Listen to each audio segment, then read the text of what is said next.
vlakom teda pôjdeme.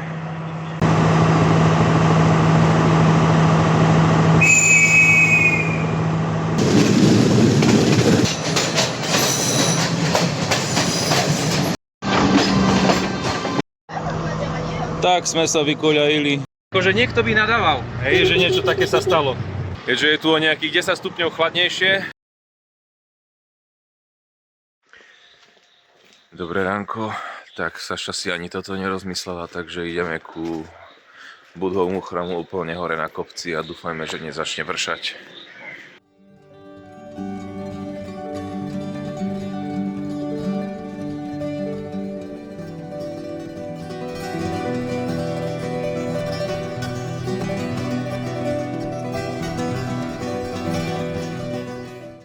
No a sme tu, cestu hore sme si urýchlili tuk-tukom.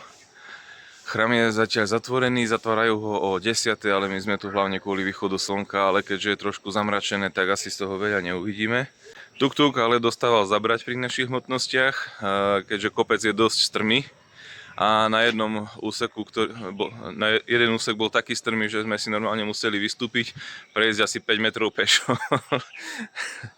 Lebo ináč by to tuk-tuk nezvládol vyťahnuť, ak by bol naložený s nami.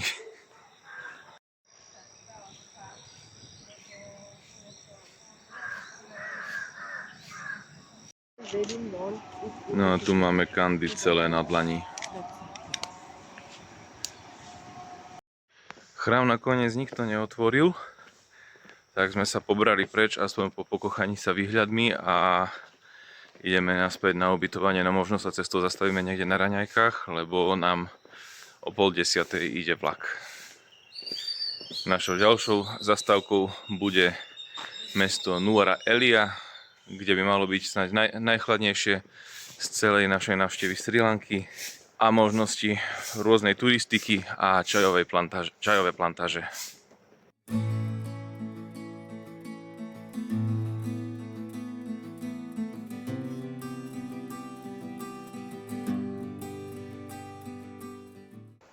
Cestou z chrámu sme už našli našu pekárničku otvorenú, tak sme si tu rovno sadli, že sa naraňajkujeme. Tak sa poďme pozrieť na to, že čo nám dnes pripravili. Dnes máme nejaké takéto rolky. Mal by tam byť nejak namiešaný kokos. To je papieri zabalené? Ja som myslel, že to je nejaký druh cesta. Už by som to jedol aj s tým papierom. To je takto. Neviem, či mám kusnúť, alebo trhať. Aha, tam je vo vnútri niečo. No a ešte si počkáme aj na ten ananasový džús, ktorý sme si objednali. Človek tu strávi 2 noci, aby si až v deň odchodu všimol, že mu pri ubytovaní rastú takto jackfruity. Tak po krátkom oddychu, kedy som si ešte zdriemol, keďže Saša ma skoro ráno vyhnala z postele, sme sa rozlúčili s pánom domácim.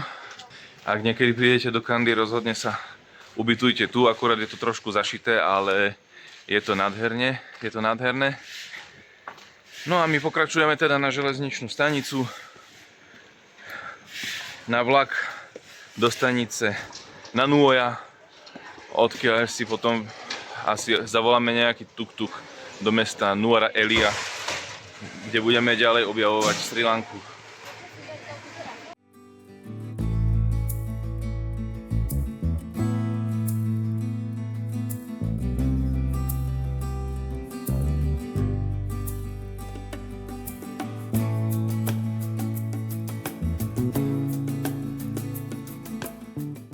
Ako je to vo svete zvykom, až na Bratislavu, tak hneď v tesnej blízkosti železničnej stanice je autobusová stanica.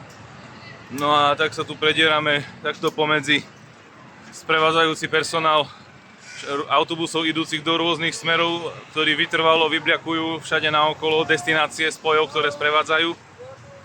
No ale už sme za chvíľočku na stanici.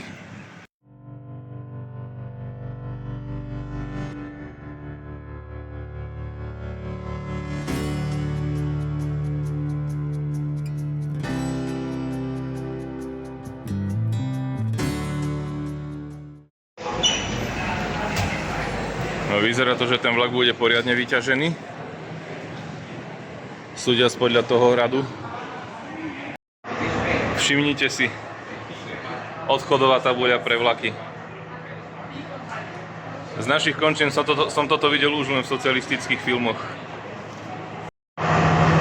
Týmto vlakom teda pôjdeme.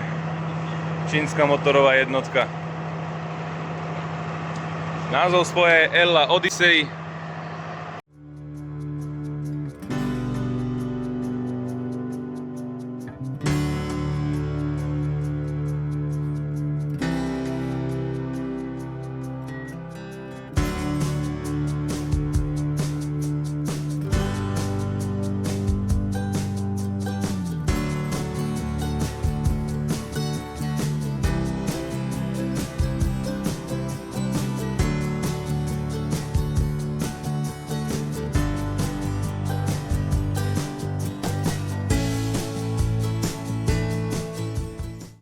Takže vyzerá to, že tu sa na miestčenkovanie vôbec nikto nehrá, pretože aj tak sme si každý sa dá jak chce, aspoň jedni Češky nám to povedali.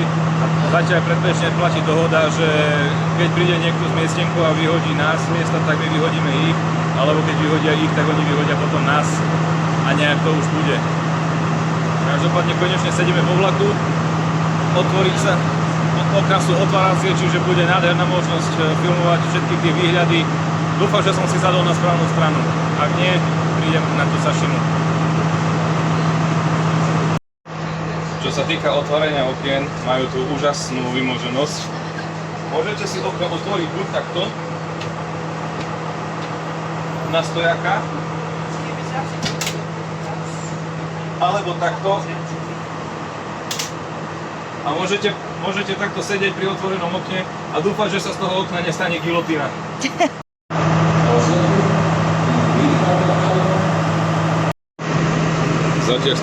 Zatiaľ sme stále nevyrazili. Už asi necelých 10 minút to bude, čo sme mali byť na ceste. Som zvedavý, že kedy vlastne dojdeme do cieľa. Ja máme tu aj takúto vychytávku, že predávač chodí s vozíkom popri vlaku.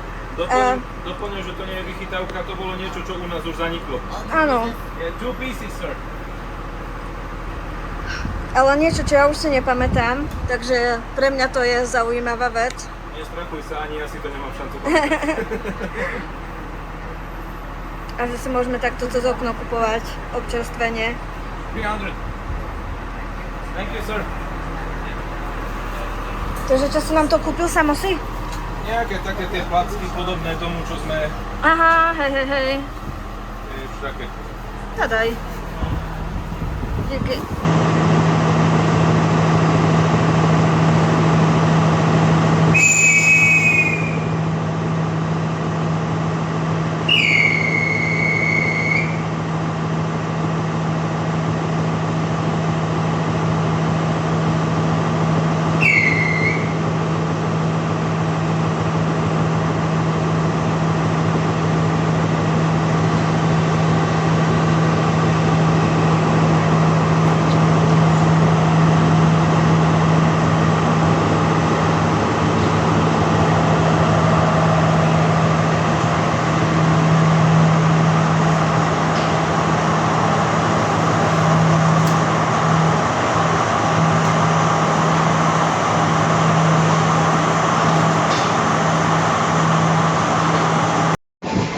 Takto sa cestuje turistickým vlakom na Srí Lanke.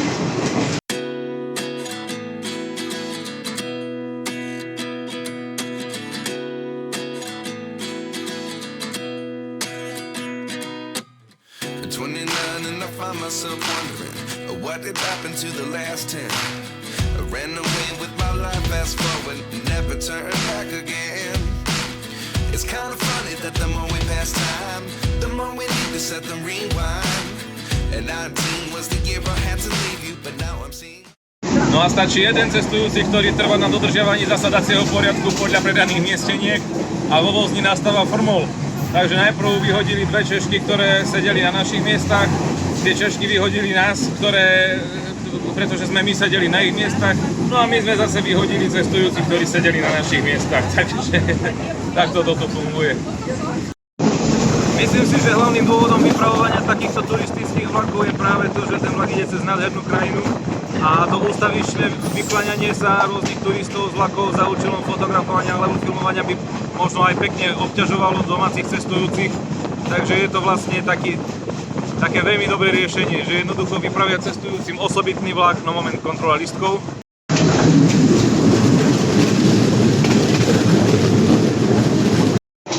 Mám taký pocit, že mi je jasné, čo je najväčším problémom toho, že sme sa museli všetci popresúvať. Kým okupovali prevažne Česi a Slováci, tak to bolo jedno. Ale vyzerá, že tí, čo trvali na dodržiavaní zasadacieho poriadku a čo tu tým pádom narobili najväčší chaos, sú práve Nemci. Takže...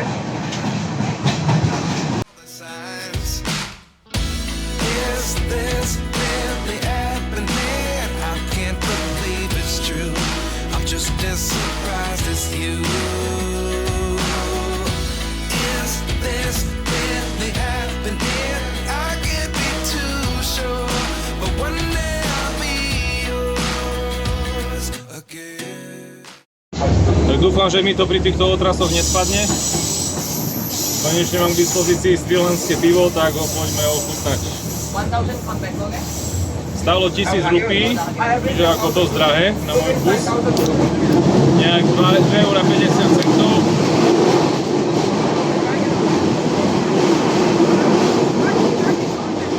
Čiže turistické ceny. Tak sa na to pozrime.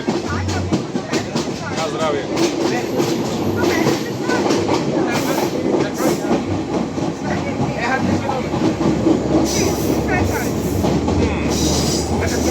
Ale vôbec není až také zlé, jak som čakal.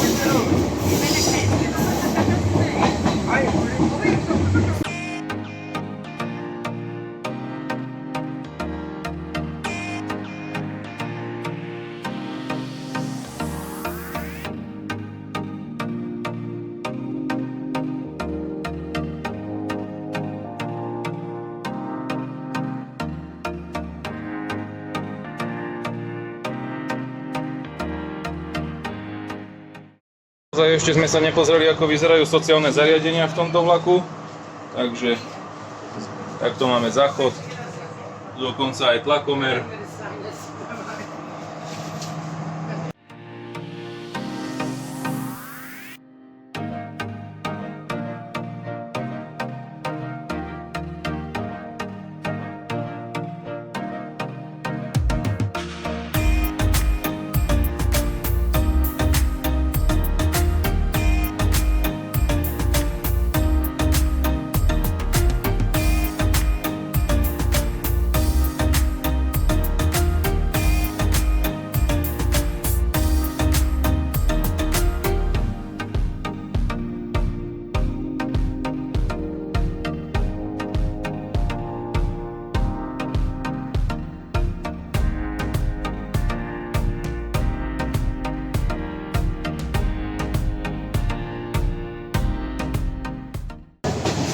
A už vidno, že sme vo vyšších nadmorských výškach, pretože už začínajú v okolitých lesoch pribúdať aj ihličnany.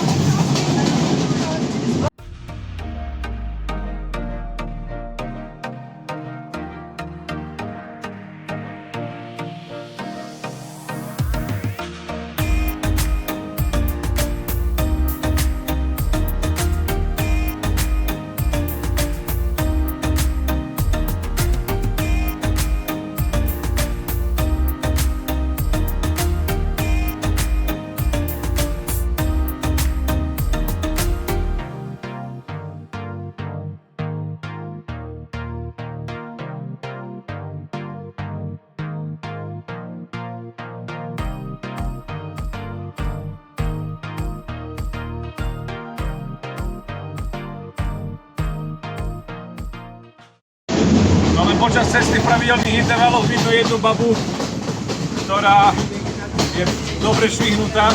Hoci ide vlak pomaly, ale rozhodne by som neodporúčal robiť to, čo ona. Vysieť z vlaku za jednu nohu, s tým, že druhá noha trčí vonku zo súpravy. Na fotkách to možno vyzerá veľmi pekne, ale reálne je to nenormálne nebezpečné. A stačí jedno pošmyknutie spotenou rukou, spotenou rukou držíte madlo a zletíte z vlaku a môžete sa zabiť. A ešte, ak nedaj Bože, vtedy vlak pôjde po viadukte, tak šance na to, že sa už nikdy nezobudíte, sú o mnoho vyššie.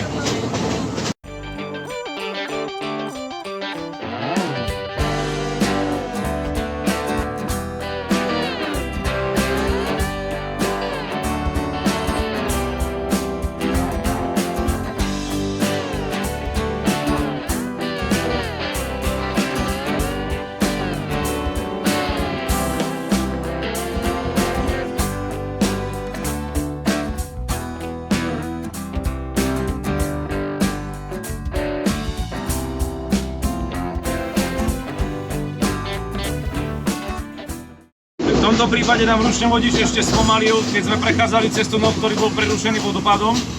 Predpokladám, že aj tu na Sri Lanke to majú takto riešené, ak je medzi tunelmi veľmi krátka medzera. Takže rozhodne má svoje výhody ísť sa zviesť aj vlakom určeným pre turistov, lebo predpokladám, že v bežnom nejakom vlaku túto možnosť nebude mať nikto.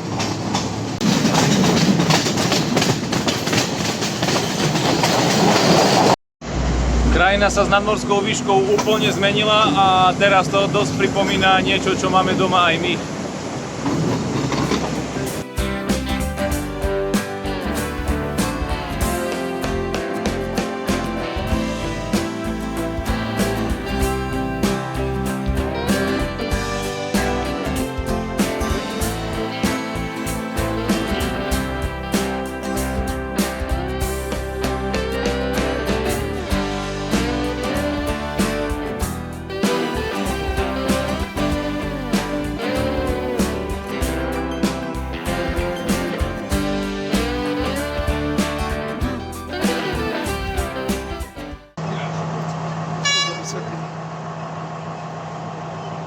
Ako môžete vidieť,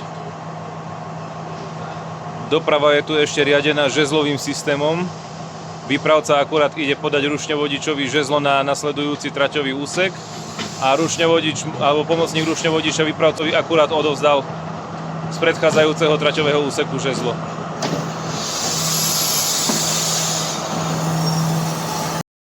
Takže žezlo, ktoré priniesol oproti idúci vlak, bolo odovzdané našemu ručňovodičovi, to znamená, že má povolenie k odchodu. Ešte sa si musí dvihnúť rameno na návestidle, alebo nie.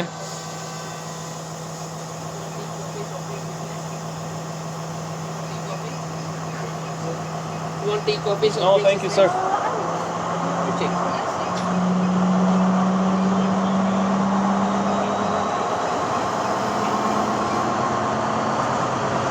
A už ideme. With sugar? With sugar, yes. You want snacks? Your seat number?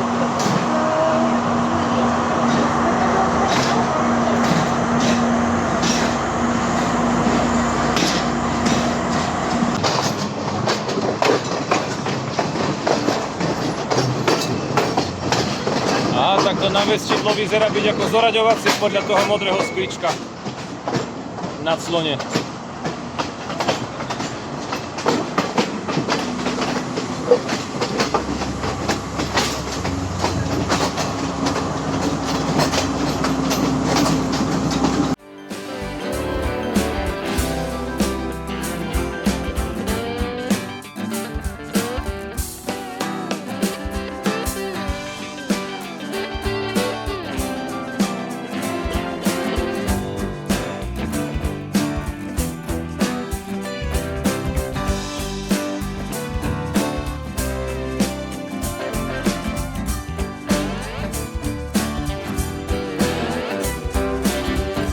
Máme tu aj takýto vozík s jedlom.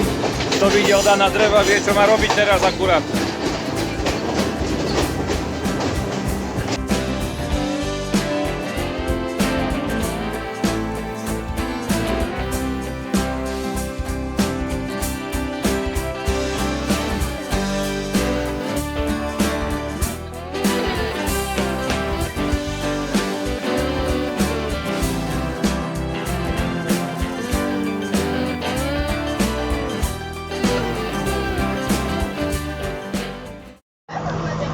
Tak sme sa vykoľajili, na prvý pohľad to vyzerá ako podhodená výmena. Takže ďalej asi musíme objednať tuk-tuk alebo niečo iné. Mašina vykoľajená, trať poškodená. Toto sa podarilo. Takže ďalej pokračujeme tuk-tukom alebo niečím iným, čo sa nám podarí objednať.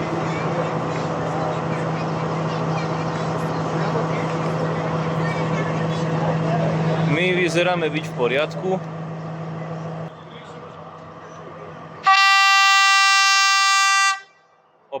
Oproti idúcim vlakom je možné vykrižovať, takže doprava nebude úplne zastavená.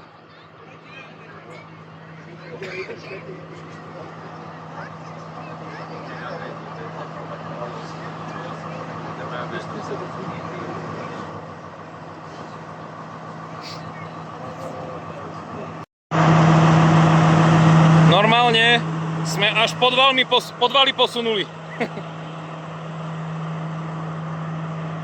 Miestni predajcovia využívajú príležitosť, že sa vlak vykoľajil a chodia pod vlak po súprave predávať ponúkať svoje produkty, svoj tovar, čo majú na predaj.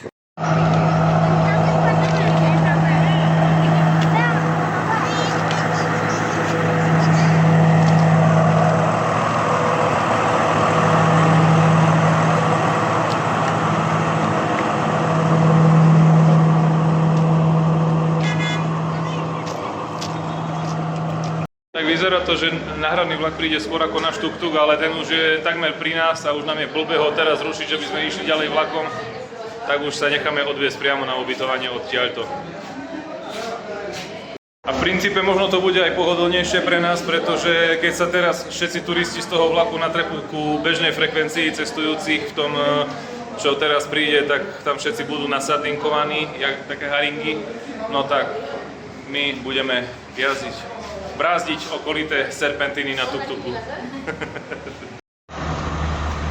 Náhradný vlak pre cestujúcich prichádza, môžu sa tam ísť sardinkovať a my ideme teda brázdiť miestne horské serpentíny na tuk-tuku. No a čaká nás hodina cesty tuk-tukom Srilanskými horami a s 2 ťažkými batohmi. Bude to zabava. Jeden batoh máme za sebou, na subwooferi položený, ale pri každom zabrzdení na nás zletí, takže ho musíme držať hlavami. No jednoducho radosť. Akože niekto by nadával, že niečo také sa stalo. Ale v princípe nám to všetko, jak sa hovorí, všetko zlé je na niečo dobré. Miestni obchodníci majú biznis, pretože všetci cestujúci časom vyhladli a vysmedli a ten bufetový oddiel vo vlaku tiež nebol úplne, nemal nekonečné zásoby. A zase ísť tuk-tukom cez čajové plantáže, tak ako to je niečo senzačné. Skúsim natočiť, kým sa mi nevybije batéria.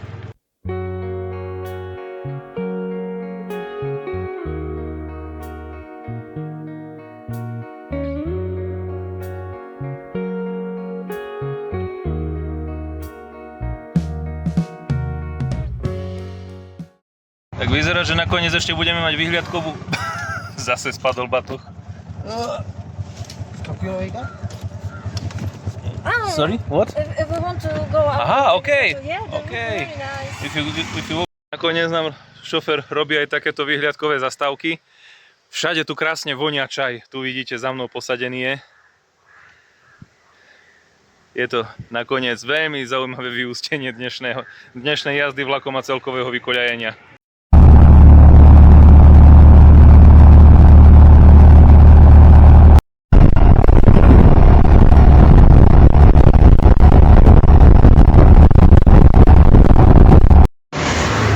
Najväčšia slasť je, keď s tým tuk-tukom prejdete okolo výfuku kamiónu, tak ako teraz. To si najviac užijete vtedy.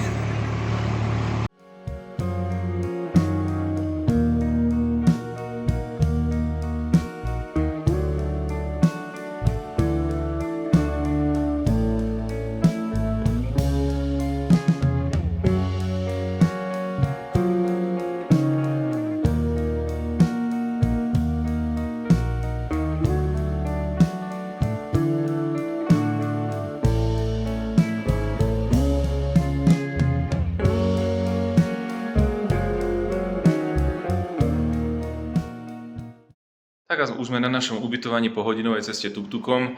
Ten tuk-tuk by sme museli tak či tak využiť zo stanice na Nuoja, tak sme ho teda využili trošku skôr. Každopádne nechali sme sa už z miesta nehody doviesť priamo sem na ubytovanie. Cítiť poriadne, že sme v horách. Teplota klesla poriadne, možno aj o takých 10 stupňov. Čiže keď sme išli v tom otvorenom tuk-tuku, tak bola kosa riadna. Poďme sa teraz pozrieť na to, ako to tu vyzerá. Takto vyzerajú spoločné priestory.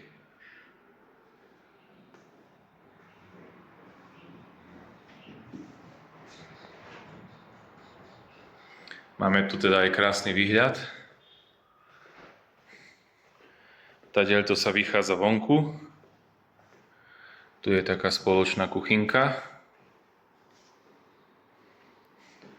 A tu je naša izba. Dúfam, že si tu Saša ešte neporozkladala veci. Neporozkladala. Takže manželská posteľ, prístelka. Kúpeľňa je súčasťou. Vyzerá takto. Také jednoduchšie zariadenie, ale v princípe stále účelné, akým funguje, tak proste nie čo komu vyčítať. Ideme do mesta oddychnutí a hlavne a aspoň trošku nabitými telefónmi. Potrebujeme sa hlavne trošku najesť, keďže sme nejedli, odkedy sme odišli z Kandy. Celkom ma zaujalo, že som videl v októbri kvitnúť bazu čiernu. A mohli ste vidieť, že všade naokolo sú čajové plantáže, čiže určite sa na nejaké pôjdeme pozrieť. Možno určite si ako zoberieme nejaký čaj, hoci ten aspoň za seba poviem, že nie je u mňa prvorady. Prvoradé sú u mňa iné výrobky, ktoré sa dajú urobiť z čaju, napríklad repelent, tak dúfam, že ho na nejaké plantáži budú mať vyrobený, pretože repelenty z čajovníka sa nám veľmi osvedčili, keď sme aspoň u nás chodili do prírody. Tu som si všimol, že je voči tomu hmyz pomerne odolný, ale u nás veľmi nie. A môžete vidieť, že už nie sme tak na ľahko, keďže je tu o nejakých 10 stupňov chladnejšie ako dolu a teplomer ukazuje momentálne nejakých 17 stupňov. A fučí tu jak v Košiciach. No, cítim sa pripravený na pobyt tu ako Česi v Tatrach. Je celkom zabavné prechádzať sa tu a pozorovať miestnych s ich zimušnými čapicami na hlavách. Ako dobre, ani nám nie je úplne najteplejšie, ale je to spôsobené s tým, že vplyvom toho vlhka dolu a tým, že sme zmokli, keď sme prichádzali do Kandy, tak to nestihlo nám to vyschnúť a stále máme navlhnuté nejaké veci. Takže nám je zima skôr z toho, ale som presvedčený, že keby sme mali všetko suché, tak by sme to znašali o mnoho lepšie.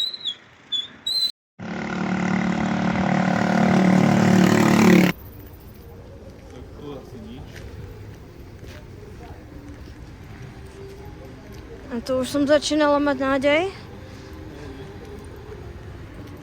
Ale tak čo, aspoň sa prechádzame, keď toho veľa nevidíme. To ideme skúsiť, či to je otvorené. Dobre, tak poďme.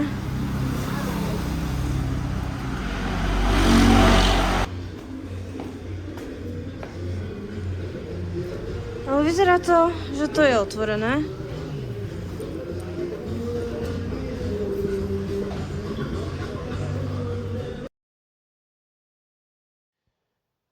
Po príjemnej večeri sme opäť naspäť na ubytovaní a vzhľadom k tomu, že sa toho dnes dosť udialo, som sa rozhodol, že to ukončíme dnes. Do komentárov mi len napíšte, či ste aj vy niekedy zažili vykoľajenie vlaku. A nezabudnite, meškanie je bonusová jazda zadarmo. Nazdar.